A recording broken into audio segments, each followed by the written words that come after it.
We are learning more about the victims of Wednesday night's deadly shooting at UAB Highlands Hospital, as well as the man who pulled the trigger.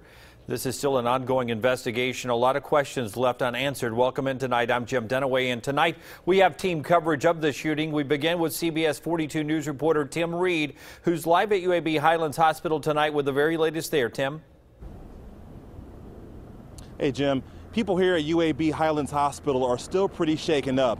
Administrators are calling last night's shooting here a tragedy. This is a sad day for Birmingham and for UAB.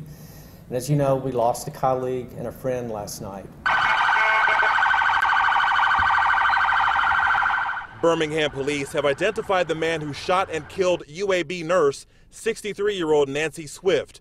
31-year-old Travis Coleman also shot UAB contract worker Timothy Isley, but he survived the shooting and is being treated at the hospital. During the investigation, it was determined that an employee relation issue led up to the shooting. Coleman worked at UAB with both victims. Police say he was a disgruntled employee who confronted Swift and Isley and pulled out a gun and opened fire, then turned the gun on himself. Well, any death along these lines is tragic, irregardless of whether it takes place on the streets or in a facility like this. A death along these lines is tragic, not only to the families, but to the community itself. We've also learned that working metal detectors were in place at the hospital when the shooting happened. What I can say is that we have extensive security measures in place that include a police presence 24/7, as well as others. The shooting happened around 7 o'clock, and within minutes, police were on the scene. Our training for active shooter is we don't wait. We go in. If we can go in as a team, that's how we prefer to do it. But the officers that arrived on scene did not hesitate. Now, shooting victim Timothy Isley had a second surgery this morning, and he is now in stable condition tonight. Reporting live in downtown Birmingham, Tim Reed, CBS 42 News, local coverage you can count on. All right, Tim, thank you. We're also learning more about the victims. Nancy Swift died during surgery last night, and as Tim just mentioned, Tim Isley is still recovering at the hospital. CBS 42 News reporter Michael Clark spoke with family members of both victims. He's continuing our live coverage now back at UAB Highlands Hospital. And Michael, what did you learn today about the victims?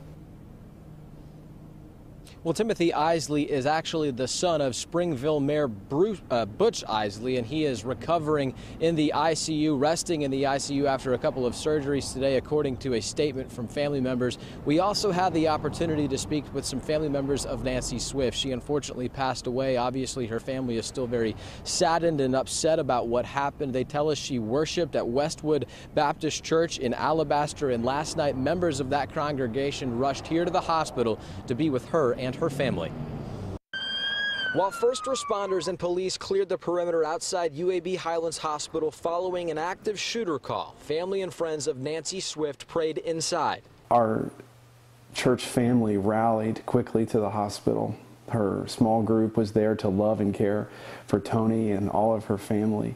Kenneth Bruce says Swift and her husband were members of Westwood Baptist Church in Alabaster for more than a decade. Nancy was an amazing woman.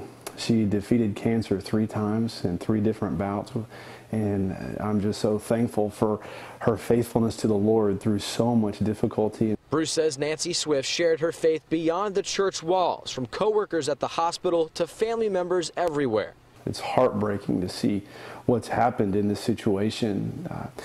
She has family from Mississippi all the way over to Germany, and they're all trying to gather together to come back, and we'll have time early next week to celebrate her life. The congregation also prays tonight for Tim Isley, another man injured during the shooting. His father is Springville's mayor, and in a statement, loved ones thanked doctors while also asking for prayers, something Bruce has no shortage of. As we grieve as believers, we don't grieve like those without hope.